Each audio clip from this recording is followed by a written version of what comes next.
उसने कहा ये हमारे लिए बड़ा फ़ायदेमंद एक्सरसाइज हुआ है, इसलिए कि हमने अब पाकिस्तान को बता दिया है कि अगर हमारे खिलाफ जिधर भी एक्शन होता है। ISI agent has been attacked by unknown people in Canada. His name is Rahat Rao. जिधर से ये निकला है, ये जो प्लानिंग और डायरेक्शन है। राहत राव पर एक अज्ञात हमलावर ने हमला किया और उसे आग के हवाले कर दिया। और वो ऑपरेटर्स अपना काम कर रहे हैं, they are not worried, they are doing it the way they want it. ISI ने उसे कनाडा में भारत विरोधी प्रदर्शनों की जिम्मेदारी सौंपी थी।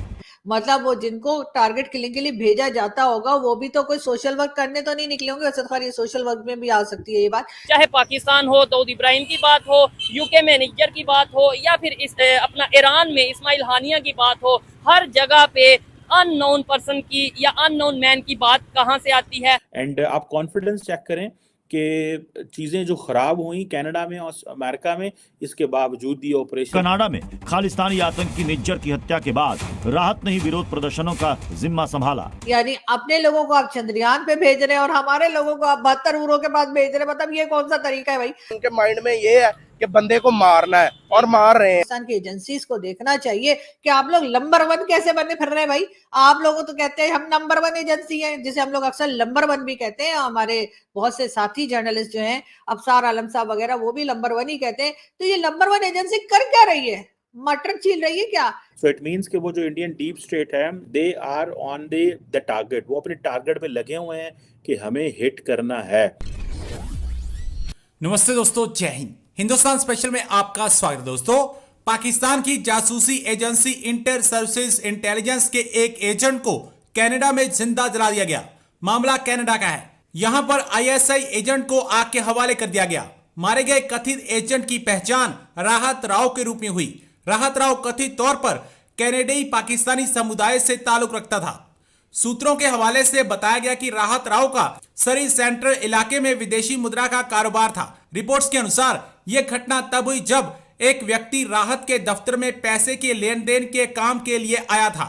इसके बाद उस व्यक्ति ने राव को आग लगा दी और भाग गया। आपको यहां बता दें कि सितंबर 2023 में खालिस्तानी चरमपंथी हरदीप सिंह निज्जर की हत्या के सिलसिले में राहत राव से भी कनाडा के सरे में पूछताछ की गई थी। राहत राव ही था जिसने भारतीय दूतावासों पर खालिस्तानियों द्वारा हमले करवाए थे। अब पाकिस्तानी मीडिया ये चर्चा कराएगी, देखो कैसे अज्ञात हमलावर चुन चुन कर भारत के दुश्मनों का सफाया कर रहे हैं। समझ रहे ना आप लोग? जी हाँ, टारगेट किलिंग हो रही है। और यानी कि जितने अनमोल रतन हमने पाल रखे हैं, खिला पिला के हमने जिनको तगड़ा कर दिया, यानी कि जैश ए मोहम्मद और दूसरे कई टेरर ग्रुप्स जो पाकिस्तान से ऑपरेट करते हैं, उन लोगों के, उनके जो लोग हैं, यानी कि उनके जो मेंबर्स हैं जो उनके लिए काम करते हैं, उनमें से 20 से 21 लोगों को 2 से 3 साल में मारा जा चुका है। और कहा यह जा रहा है कि ये सारा काम कर रहे हैं कौन भला। और पाकिस्तान में लोग आ रहे हैं, टपका रहे हैं और फिर निकल जा रहे हैं। मतलब ये कि आते हैं, मारते हैं और उसके बाद चाय पिए बगैर ही वापस चले जाते। वैसे तो ये काम पाकिस्तान की गवर्नमेंट को खुद करना चाहिए, पाकिस्तान की एजेंसीज को खुद करना चाहिए था कि जी ये इस किस्म के लोग जो हमने पाल रखे हैं, जिनके जैसे कि बहुत से लोगों को तो नाम आप लोग जानते भी हैं, मैं पिक्चर भी दिखा देती हूँ उन लोगों की आपको, ताकि आप लोगों को एक बार फिर दिमाग में आप लोगों के जो है ये लोग ताजा हो जाएं। और भी बहुत से लोग हैं और एक लंबी लिस्ट है। लेकिन बात सारी ये है कि मोदी जी जो है वो ये काम फ्री में कर रहे हैं।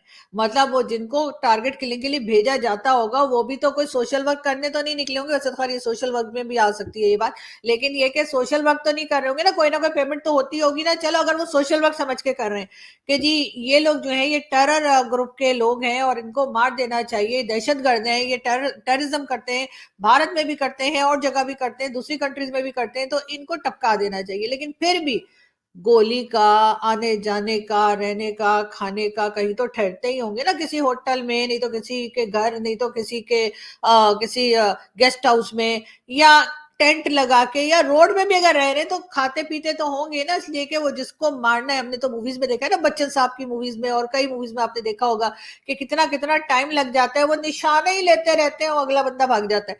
तो उसके बाद वो, या फिर गोली ऐसी लगती है कि कभी उन्होंने जो है वो बैठ जाता है, कोई उठ के भाग जाता है, कुछ हो जाता है, तो टाइम लगता है मारने में। आप लोगों को तो ऐसा लगता है कि बस वो बेचारा आया होगा, आधे घंटे में उसने उस बंदे को टपकाया होगा और उसके बाद वो वापस चले गए होंगे।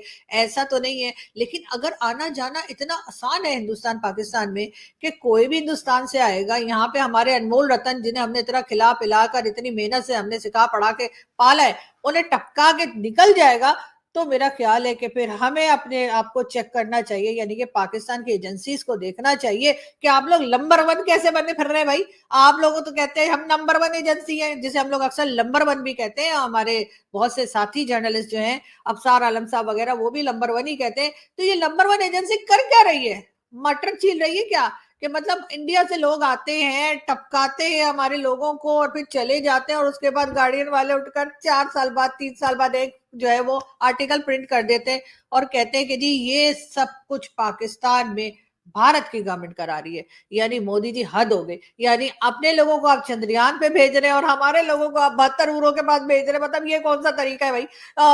ये तो ऐसा नहीं होना चाहिए। देखिए, हमारे लोगों को भी चंद्रयान पे जाना है, हमने भी कई और चीजें जो है डिस्कवर कर दी है जो आप लोगों ने की है, G20 SCO और पता नहीं कौन कौन सी मीटिंग्स जो आप लोग करते रहते हैं, उसमें हमें भी आना है। लेकिन अपने लोगों को आप भेज रहे हैं चंद्रयान पे, हमारे लोगों को आप भेज रहे हैं कहीं और, मतलब वहां हूरों के पास। ये कौन सा तरीका है भाई? हमें तो पसंद नहीं आया। लेकिन हाँ, ये है पाकिस्तानी कुछ भी कर सकते हैं अगर चाहे तो। मोदी जी की इतनी वाह रोड के ऊपर खड़े होकर कर रहे होते हैं, आपने देखा है कितनी वीडियोस हमारे लोग बनाते हैं जिसमें रोड पे खड़े होकर मोदी जी की वाह वाह वाह वाह प्रोडक्शन बने होते हैं। तो इनसे कुछ उम्मीद रखिए कि हो सकता है वोट भी डाल दें। लेकिन खैर, मैं वो बात नहीं कर रही थी कि हम वोट डालें या वोट ना डालें। बात सारी ये है कि हमारे लोगों को टपकाया जा रहा है।